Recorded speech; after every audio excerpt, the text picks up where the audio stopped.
Good morning, everybody. I am Pam Curtis, the Steriflow Food and Beverage Product and Sales Manager. This Steriflow Food and Beverage process products are a new line for Richards Industrials, who is the parent company or the umbrella of 8 different product lines, Steriflow Food and Beverage being one of them. Jordan Valve, which you'll hear some later in the presentation about Jordan Valve, and some low flow products as well.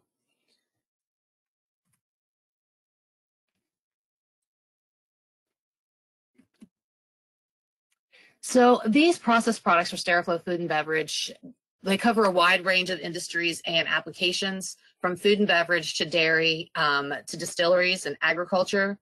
Applications that you will find some of these valves in are CIP, controlling CIP systems, batch processing, pasteurization, HTST, which is high temp short time. Certifications. So when we talk about certifications for food and beverage, or I like to talk about hygienic versus aseptic. So we have a product line, and it's the market leader in pharma and biopharm, which is our Steriflow line of regulators and control valves. They are an aseptic product, where Steriflow Food and Beverage is a hygienic product. And when we say hygienic, it's all about cleanability. Can the valve or can the components on a skid be cleaned? So that's what this product line, Steriflow Food and Beverage, is really good for any hygienic application. So we talk about certifications for food and beverage. All the valves you're going to see today in the process side of the nice shiny valves are 3A approved. And we talk about 3A. 3A is really the governing body when it comes to specifications or standards in the food and beverage industry. We talk about food and beverage, but you know, it's really just a term like a brand name of something. We're just not covering food and beverage. We're covering hygienic sanitary processes.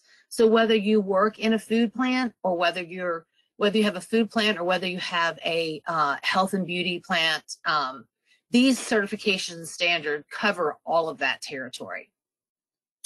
All the soft goods that you'll see in today's presentation are FDA approved, which means the O-rings, the seats, and our diaphragms. And when we talk about certifications, I just want to mention that, you know, there's a lot of manufacturers who use the 3A symbol, but they aren't 3A approved. Although they're not even approved to use the symbol, you'll see in catalogs or on web pages that their product meets 3A or it's manufactured to 3A. Unless 3A gives you a certification, the product is not 3A approved. And we really go through some rigorous testing to get this standard and get this approval of this standard. You know, they have engineers that come to our plant. We give them our drawings. They, you know, scrutinize the design, and then, you know, we make some changes, and then at the end, hopefully you come back with a 3A certification that you see here.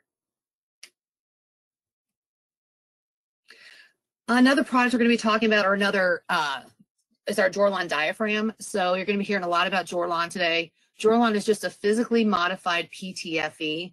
Drawline is the trademark that Richards Industrials has for their diaphragm products that carry their diaphragm. It's chemically resistant. It withstands vacuum. The temperature is rated up to 450 F. It has certifications, the FDA, the USP 88, the USP 87. We also have a 3A certification for this particular diaphragm. And the products that you're going to see today with this diaphragm, we give a lifetime warranty on this diaphragm in the regulators and control valves on the process side that you're going to see today. So in this particular diaphragm, it has been tested to outperform stainless steel diaphragms over 100 times their life expectancy. So let's first talk about pressure reducing valves, or PRVs, or regulators. So this is our sanitary regulator, and regulators are just self-operated valves which work to control the media pressure downstream of the valve. So they reduce the outlet pressure to a desired set point. So for instance, if you have a line, you got 100 psi coming in, and you're trying to protect a piece of equipment downstream, you might need to reduce that pressure to 50 psi, and that's basically what a PRV does. Is it reduces the pressure and controls the media pressure downstream. This is our Steriflow Fb5 sanitary pressure regulator, and we're going to show you a couple things, but a regulator is suitable for a range of applications. You know, it can control CIP, SIP, autoclaves, a lot of culinary equipment, sterilizers. It can control process tanks. So in this particular valve, there's no stem guiding in the flow path, and we'll show you a diagram of that later on. And what happens with that stem guiding when it's above the diaphragm, it just eliminates any chance of metal to metal particulate generation into the flow of the body of the valve. So you eliminate that any of that metal getting into the process. So I'll show you the diagram of that in just a minute. So all these valves are 32 RA on the wetted parts. As you can see, it's a clamp, sanitary clamp body, and we manufacture these in Cincinnati through 3/4 through 3-inch line sizes. And this valve again is 3A approved. And if you see the little note on the bottom of the screen which says not suitable for use in pharma biopharma applications, the reason being is this valve does not have these certifications that are needed for pharmaceuticals or biopharmaceuticals. There's a whole different certifications and standards when it comes to pharma versus food and beverage. Those certifications for pharma are all USP. They're FDA. There's a laundry list of certifications that a valve has to conform to for pharma applications, and that's basically why this valve is not. Here's a cutaway of our Fb5. So you can see it's an all stainless steel valve. It's self-draining. We talk about hygienic products, we talk about cleanability, and really it's about draining. If the valve is self-draining, the wetted parts are 32 RA on the finish. We offer this valve with an EPDM or Drawline Diaphragm. And again, remember that Drawline Diaphragm, we give a lifetime warranty on that diaphragm. Our CVs on this particular valve are 2.94 to 29.37. And we talk again about this guiding above the diaphragm, which is right here, which eliminates any metal particulate. And also on the Fb5, we have what we call a CIP or dome lock. You can't see it in this particular drawing, but it's basically what this comes with, a chain, and we call a CIP or SIP lock. So there's a little hole in the side of the spring housing that you put that lock into to keep the valve in a particular place during CIP. Once you're finished with CIP, you take that lock out and reset the valve to where you had it prior to running your CIP. This is the slide I was talking about regarding the metal particulate. This is other manufacturers and their valve design and their stem guiding versus our stem guiding, again, which is above that diaphragm surface.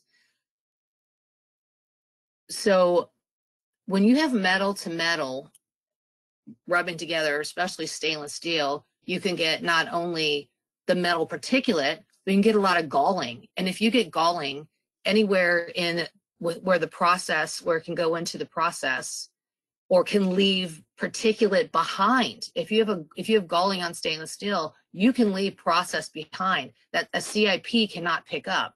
So over time, that galling and that product can build up in there and cause major issues for a manufacturing plant, especially a food manufacturing plant, where bacteria can grow into the process.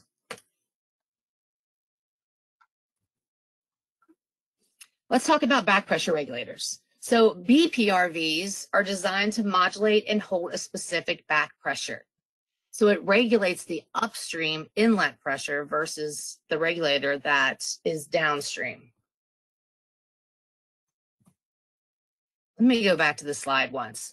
When we talk about sanitary or hygienic regulators or back pressure regulators, I've been in several plants where, you know, maintenance folks or even some of the engineers didn't even realize that you can actually buy what we call a clean steam or a hygienic regulator. So some plants you'll see on their clean steam, they're using this type of ductile iron body regulator, or they might be using a cast iron regulator.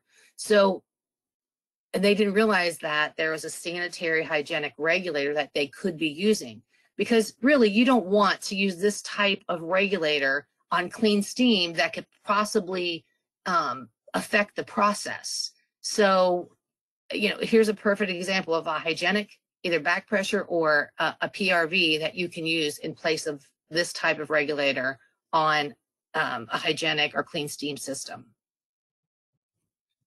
Hey, Pam, we have our first... So the Fb5... Go ahead, sorry. No problem. So the first question is, can a pressure regulator control the downstream pressure to replace a control valve and PID controller? Ryan, I'm sorry you broke up at the end. Can a pressure regulator control downstream pressure to replace a control valve and a PID controller? Well, there you go. So it can. What we say is regulators can replace control valves. I say 50% of the time. It really depends on your application. So sometimes you need that incremental control that a control valve can give you, but other times you can use a regulator. We can size a regulator for that application to see if you can replace that control loop.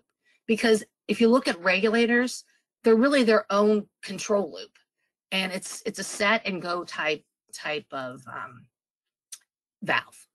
So yes, you can, and we say to engineers, to maintenance people, look at the application. Let us size up. Let Gilson size up a valve for you guys, and see if you can replace that.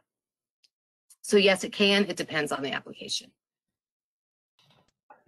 Okay, and the second question is, the 32 RA finish is the only one that's available? No. So for this particular product, the 32 RA polish is our standard. We can offer a 20 RA polish in this valve, but it won't, if you're looking, I don't know what type of RA they're looking for, but if they're looking for a 20 RA to for a farm or biopharm application, and this isn't the valve for you. I would go with a Steriflow pharma valve instead. Okay, great. That's it for now. Okay. So getting to the sanitary back pressure regulator. So a back pressure regulator, actually what it does, it just maintains the pressure in a system. So if you have a process that's 20 PSI and you need to maintain that 20 PSI, that's what a back pressure regulator does. It constantly maintains that pressure. And again, these are the same designs. You know, you're looking at the valve, it looks exactly the same as the regulator. However, the internals are a bit different. So again, we have stem guiding in this valve that eliminates the metal particulate. It's 32 RA standard on wetted parts. However, we can do a 20 RA on this valve. It's a sanitary clamp body. We manufacture this 3/4 through 3 inch. It's also a 3A proof product. And again, when we talked about the specification, it does not meet pharma specifications. Looking at the back pressure regulator, so when you look at the body, it's just flipped. The inlet and the outlet is flipped on this particular valve versus the regulator. We offer the EPDM and Drawline Diaphragm standard in this. And again, the Drawline Diaphragm does have a lifetime warranty. It's self-draining, 32 RA polished on the interior. As you can see, I mean, with this one, there's no dome lock because a back pressure regulator is normally closed. So you can open the valve up if you need to, or you need to control your CIP loop. It's all a manual operation. So again, we have the guiding above the diaphragm that eliminates the metal particulate. It's a very simple design. You've got your body, you've got a spring housing, the diaphragm is here, and you have the diaphragm plate and your plug. So it's a very easy design. If you don't have CIP for any of these products that you see today, that's why we have a clamp. One of the benefits with the clamp, spring housing, and botting is that if you do COP, which is clean out of place in your facility, you easily take this valve apart and put those parts into your solution and then put the valve back together and back into line. Advantages of regulators. So there's no external power needed to position the valve. There's no need for separate measuring elements or feedback controllers. The design tends to be very simple, providing low cost, high reliability, and easy maintainability. The absence of stem packing eliminates external leakage, and our regulators are force balanced with the controlled variable and offer very fast response.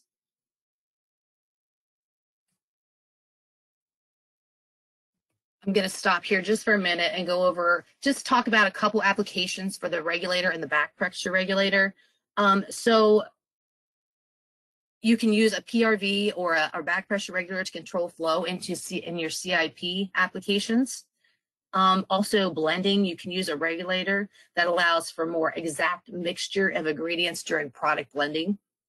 Filling machines are also sometimes very difficult. If you have a filling machine in your plant, sometimes they're very difficult to control the pressure in a filling machine. You've got empty bottles going in, and then by the time you get to the fill at the end, it's a lot different scenario than it was from the beginning of the fill cycle. So you can actually have a PRV in the front of your filling application, and then use a BPRV on the back of that filling station to try to catch some of that and maintain that pressure that you were looking for in the beginning and through the process. Recirc pumps, back pressure regulators are used in recirc pumps to just control that minimum pump pressure. So those are just some applications that you can use PRVs and BPRVs for. But really, anytime for a regulator that you're trying to control downstream pressure, and on a back pressure regulator, it is upstream. Hey Pam, we'll break. This is our one more time. Okay. So the next question we have, and I think you may have mentioned this, but the Drawline Diaphragm, can you give a little bit of an explanation as to what that material actually is? Drawline is just a PTFE is what it is. And, we actually, from what I understand, is many years ago, we were trying to, I guess, separate ourselves from some other manufacturers. And we came up with this particular Drawline name for just a PTFE diaphragm. That's basically what it is. Okay, thanks. That's all we have for now. You can continue. It's our registered trademark, basically, for PTFE.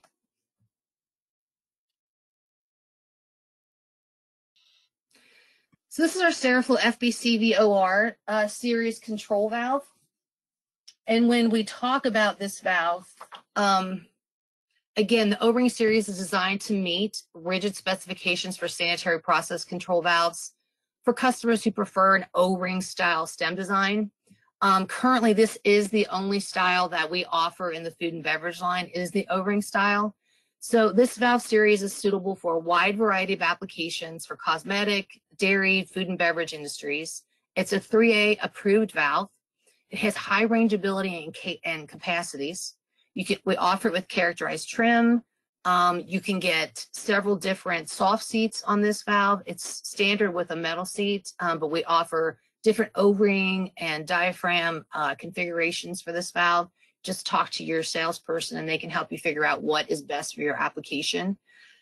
This valve is suitable for liquid, gas, and steam services. It's self-draining in any configuration, and all the internal parts are 32RA finish. And as you can see, it has a Siemens PS2 positioner for this valve. We offer, that is our standard positioner for all of Richard's control valves. So if you have a manufacturer that you prefer besides the PS2, you can use another manufacturer's positioner on this, but we use the PS2 because it works very well for us. Three major elements of a control loop, which is needed to use a control valve, is the sensing element, the controlling instrument, and the final control element, which actually is the valve. Here's a diagram of a control loop. It's the best one that I could actually find. There's probably better ones out there, but this is what I could find to show you guys today. So you have the your measurement here and your controller, which sends back a signal to the positioner to make adjustments to the valve if needed.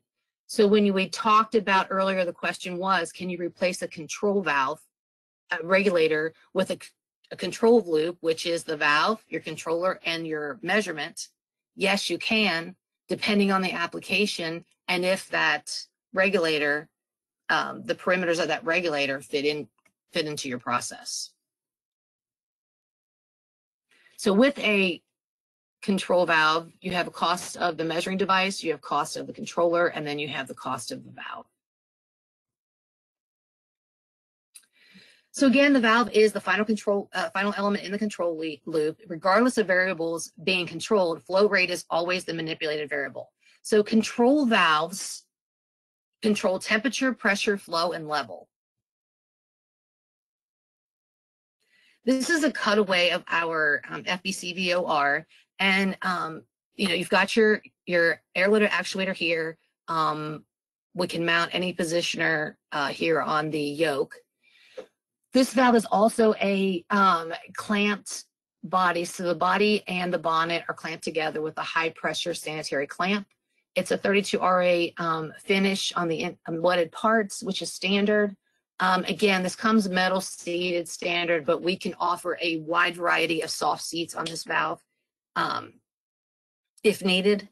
So, and it's also, again, easy to clean. You can use COP or CIP to clean this particular product.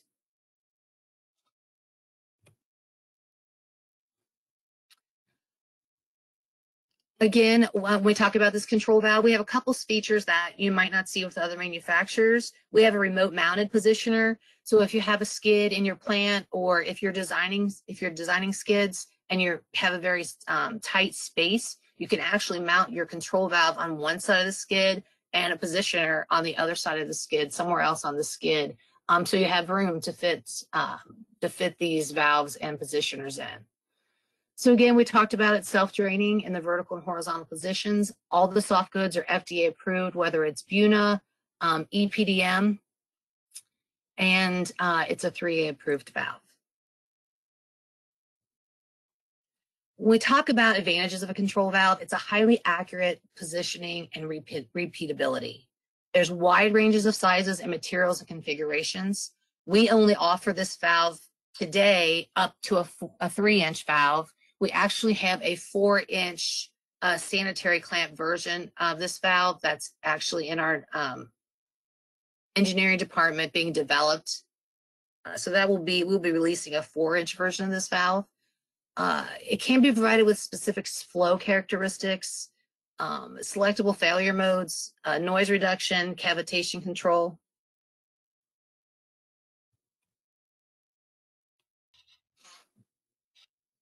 Hey, Pam, Brian, you want to continue? Yeah, we'll pause here. We've got one additional question. On that filler application that you were discussing earlier, can you share how you would determine between doing that with a control valve versus the pressure and back pressure regulator, as you mentioned? Well, I mean, obviously, I mean, it really depends on the pressure and the pressures of the system. I mean, if and if you need very, very concise incremental control. So on filling machines, you know, we see them, sometimes we see the regulator, like I said, on the front part and on the inlet of the machine, and then the back pressure regulator and outlet to just control that. You would probably need,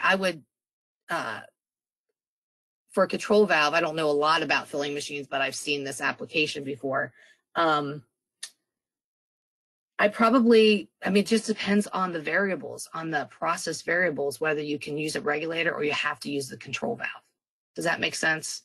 I mean, it's hard to engineer, you know, to tell you that without knowing all the ins and outs of that system. Sure. Yeah, it sounds like maybe control valve for more precision if that's needed. Okay, Right. That's all the questions for now. You can move on. Okay, great. This is our new line, our newest product in the Steriflow food and beverage line, which is our Fb5 Cpm valve, or inlet valve, or just a, you know, those are fancy names for an air-loaded back pressure regulator, and we also offer this in a regulator version. Currently, we only offer this in a 2-inch size. We are planning to release 1/2 inch through 3 inch within the next quarter, so we'll have a full size range of this valve. This particular CPM valve is an ideal choice for automating and maintaining constant pressure set points on the inlet side of the valve for control operations, whether they're process set points or points to fully open the valve for rinse, CIP, or SIP. The valve is really preferred, and we actually decided to design this valve for HTST and UHT pasteurization processes or skids. So you'll see this valve on an HTST pasteurization, where HTST is high temp short time. And what happens is they heat the raw milk coming into the heat exchanger at, usually I think it's 165 at 15 seconds. So what this valve does, it helps to maintain that pressure on the back end of the heat exchanger so that it can control that constant pressure at 165 for 15 seconds. Now, we also have ultra high temp, which is just the same, higher temperatures, shorter times. You can also see these on separator equipment. Again, we talked about bottling lines, anywhere that you really want to automate that system.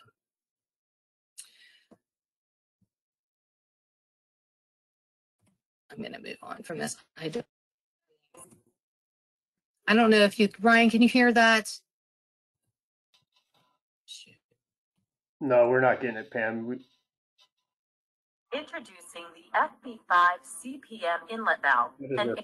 This is, I'm just going to show you how the valve works. For some reason, we can't get the audio to work on this, but at least this will give you this little video will give you a good idea how this air-loaded back pressure regulator works. You'll see that the air being loaded in the top, which is your set point, and you'll also see gauges that show you how the valve works. Once the set point, once it changes, you'll see the valve open and close to actually control that pressure.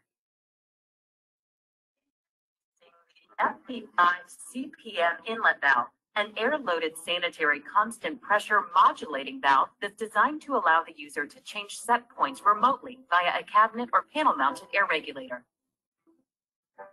The JR regulator, you can see the set point range. The air coming in for the set points, and we're using a low flow series little air regulator. But you can also use an I to P. In this video, or direct the JR load. series regulator is used to adjust the valve set point.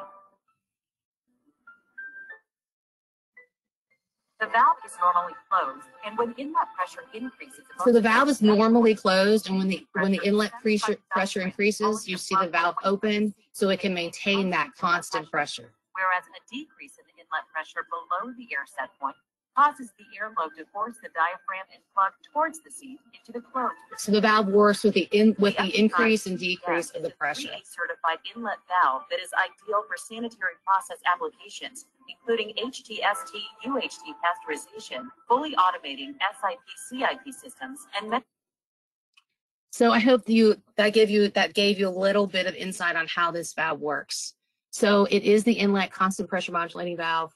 It's a very, very simple design. As you can see that we have the body, you have a plug, you have the diaphragm, the plate, and you have a diaphragm. There isn't even a spring in this valve. Because it's an air-loaded valve, we don't need a spring to help control that pressure. This valve is a bolted body pattern, so the body and the is bolted together instead of a clamp. That gives us the ability to hit higher, to offer higher pressure instead of the clamp version. When you have a sanitary clamp design, you lose some ability to reach those higher pressures. So that's why this valve is a bolted pattern. It's 32 RA on the interior polish. Sorry, I lost my place. On the interior polish. And again, the Drawline diaphragm is standard on this particular valve. We can offer it with an EPDM diaphragm as well, but that lifetime warranty Drawline diaphragm is standard. This is our outlet valve. It's the Fb5 Cpm valve. It's really just an air-loaded regulator. And you'll see, we talked about this maybe on the filling machines. You might want to put one of these in the inlet of the machine, and then you might want to use the back pressure regulator to control that constant pressure on the outlet in the filling machine. So really, anytime you want to automate a process, you can use this air-loaded regulator to control your temperature, your pressure, whether it's 100 PSI coming in or 50 out, you can use that for this valve. So it permits just full automation of a process, rinse, CIP, and SIP set points. It allows for constant pressure modulation when needed. It has that the optimized Drawline diaphragm. And again, you can use an I2P like you see in this picture, or self-relieving air regulator, which we have one of those right here. That's our J series low flow regulator, or you can do a direct air load. So you don't need to use an air regulator, or you don't need to use an I2P. You can just use a direct air load on this valve or on the back pressure regulator. This is the cutaway of the regulator. So again, it's just the inlet and outlet is flipped. It's really important to have leak detection in these particular valves. It's one of the 3A standard certifications for design of this particular product. The guiding again is above the diaphragm. That eliminates that metal to metal particulate and the galling we talked about. It's a 316 body. It's 32 RA on the interior polish, and it's no holdup. It's fully drainable in any orientation.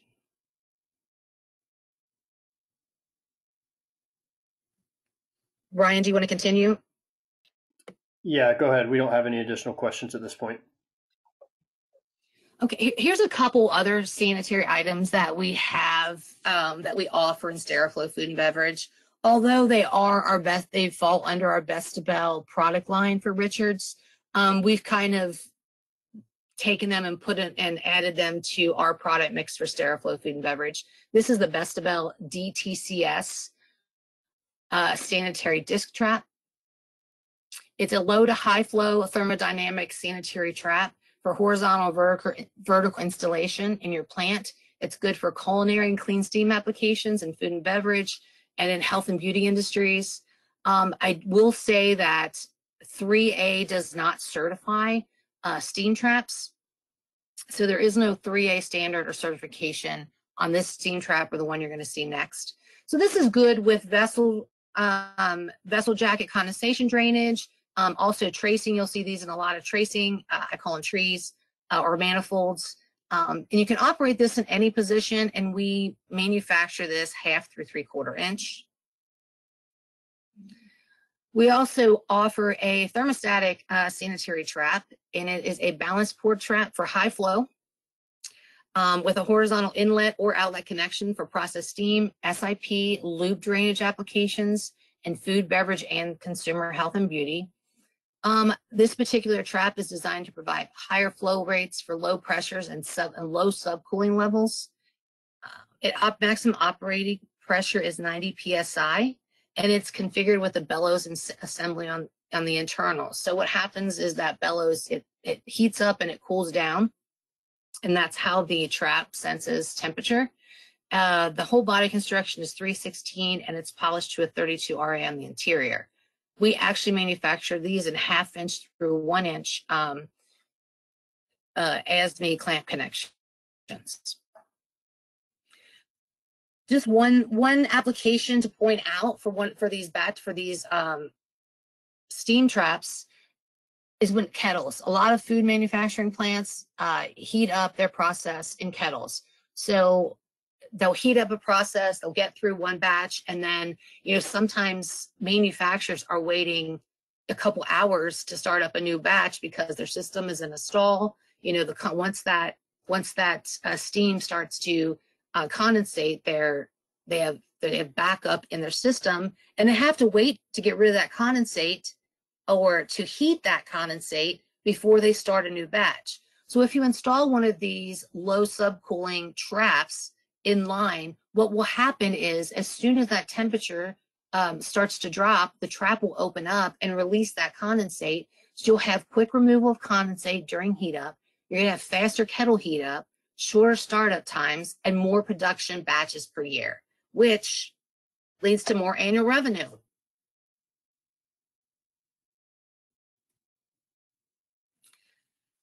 So that's what I have for the Steriflow food and beverage process products. And I'm going to turn it over to you guys to start with the Jordan valve presentation.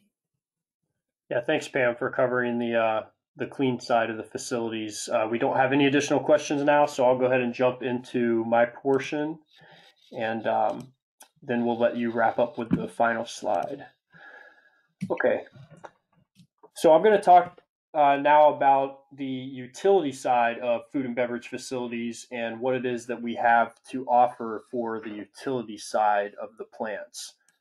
The first thing that I wanted to show here, this is actually a video that explains how sliding gate seats work. And I'm not going to show the video here during the presentation because it's about 5 minutes long. I did put a link down here at the bottom that shows you where you're able to find that video on YouTube. But I also wanted to show you real quickly on the Gilson Engineering website how you could get to that video. So from our website, if you click on Product Catalog, it'll take you to this page here. And then up in the search index, you can simply type in Mark 60. Click on that. It will bring you to this page where we show our Mark 60 pressure regulator. And then right here, there's a sliding gate advantages video. If you click on that link, it will open up a separate page that takes you to YouTube that shows you that video. So if anyone has questions on that, or if you want the direct YouTube link, feel free to send me an email. My email address will show on the very last slide of the presentation, and I'd be happy to get you that information.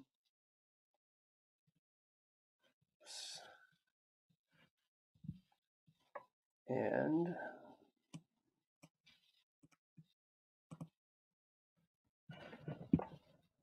sorry, 1 second. That was showing on the wrong screen there.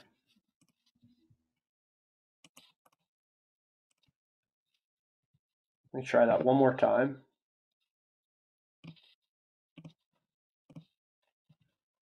Okay, now I think everybody can see the screen that I want you to. Okay, so again, on this on the sliding gate seats, the sliding gate seats are the heart of our products on the utility side. So what you'll see with sliding gate seats is you actually have better accuracy and less droop than what you would get in a typical globe style regulator. And the reason for that is our sliding gate seats have 1/3 the stroke length of a globe style. So the overall travel of our seats is a fraction of an inch, which leads to quicker response times. You can also see here that you get straight through flow, which has less turbulence and lower noise, all of which lead to prolonged seat life. We also provide you with tight shutoff, and there's 1/32 of an inch overlap which gives you an area of closure instead of a line of closure.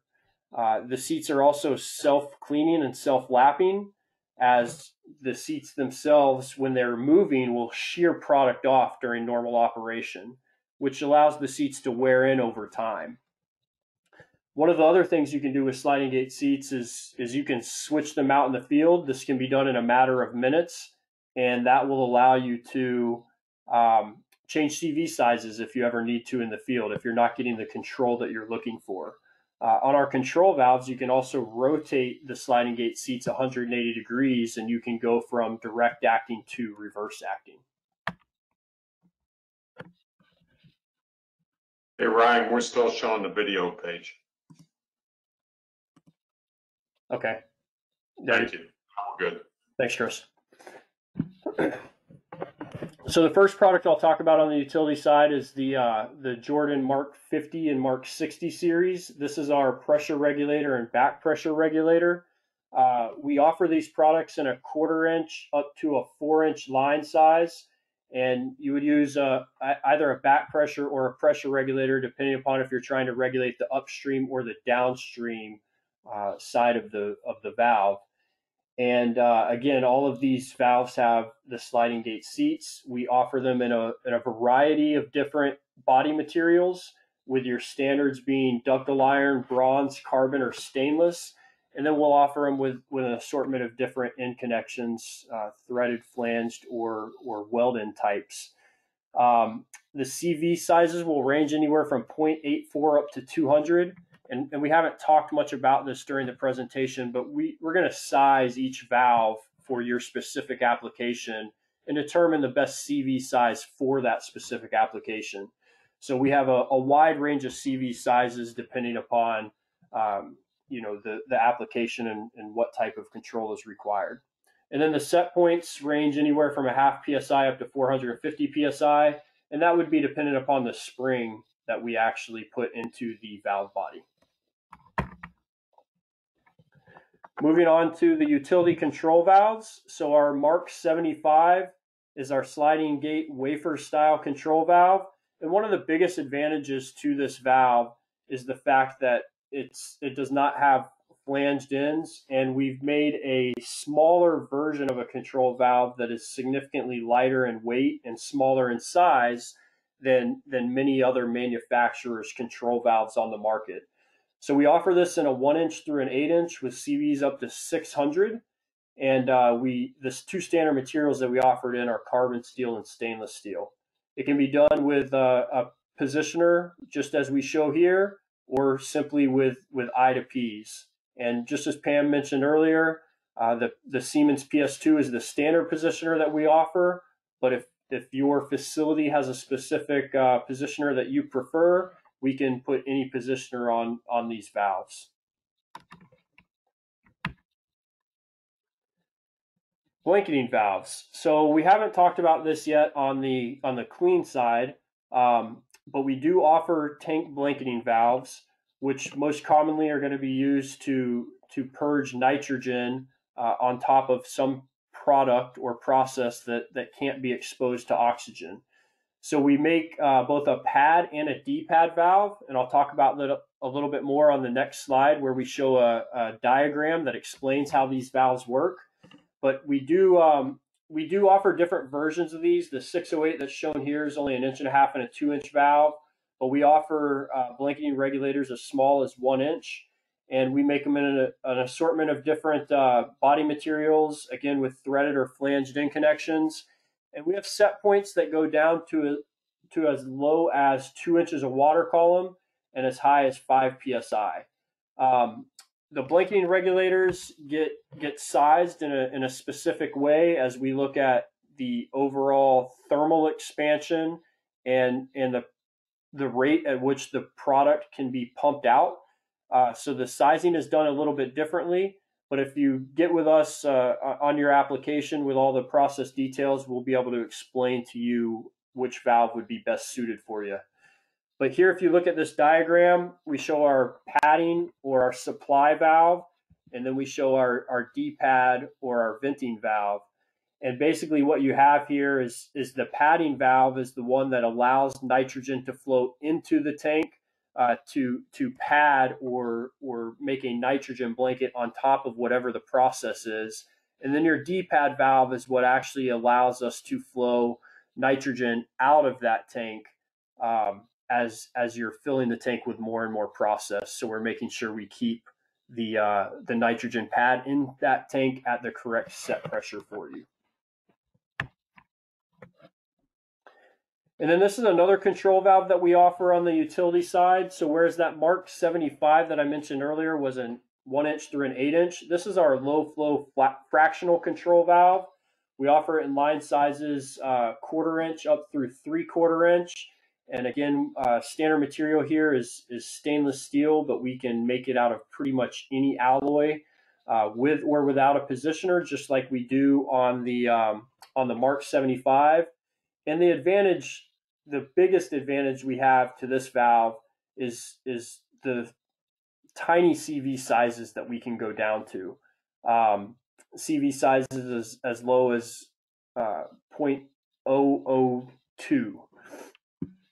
And you'll also see here that we have extremely high pressure ratings that this valve can be used in, all the way up to 12,000 PSI. The final valve that we're going to show here is a ball valve. And on the 2000F ball valve, this can be either a manual or an actuated ball valve. And as far as the actuation goes, we will offer either pneumatic or electric actuation. And we offer these valves in a 1/2 inch size up through a 6-inch in carbon stainless steel, or again, we'll do it in pretty much any other alloy that you need. And here's just some of the advantages that you'll see on this particular valve series with the anti-blowout stem and the locking lever operator. So again, if it's a simple ball valve, whether you want a manual ball valve or to use a V-port ball for control, we have different options available for you. And Pam, I'll let you cover this special slide before we show the last slide of the presentation. Thanks, Ryan. So at Richards Industrials, 30% of our business is specials. So what we say specials, if you have an application that you're flipping through manufacturers' websites or catalogs, and you just can't find one that meets your specifications, call Gilson, call your salesperson and say, hey, I've got this particular application. Can you guys, make this valve in titanium? Or just because it's in the catalog and it has a red dome doesn't mean that we can't make that special, to any of your applications. And about, like I said, 30% of all of our sales are specials. Jordan Valve Express program, it allows for the next day shipment at no additional cost. If the order is received by 2 p.m. For roughly 75% of the products. And we also do have next day ship. We have that next day shipment. So you'll see if you go to some of our websites, if you go to the Steriflow Food and Beverage website, it'll take you, there's links on that website to each one of our products. So there's a Jordan Valve link, a low flow link, the Marwin ball valves that you just saw. And when you go to those websites, it'll tell you what valves are offered in that Jordan Valve Express program. Ask. That's what I say. Just ask. The valve you're looking at may not say Jordan Express. Call your rep or your salesperson and say, hey, can I get this valve next day, or can it be included in the Jordan Express program? Most of the products you saw today are manufactured in Cincinnati, Ohio, and they can all be modified to your need. We're very flexible, and we have a great engineering department that works with our inside sales department. They work with our reps and our sales department on any special requests. Thanks, Pam. All right. You're welcome. You have one additional question that came in. The question is, do you have an air-loaded regulator for steam service? I'll take this one, Pam, as I assume it was asked in regards to the utility side. And the answer to that question is yes. We do have a series that are both air-loaded pressure and air-loaded back pressure regulators. So if that's something that anyone is interested in, feel free to reach out to us. So with that, I certainly appreciate everyone's time here this morning. Pam, appreciate you getting on and helping us with this presentation. And here's my contact information. So again, if anyone has any additional questions, or if you'd like the link to either of those videos that we showed this morning, please feel free to reach out to me directly. Thank you once again for being on this morning. Thank you. Thanks, Ryan.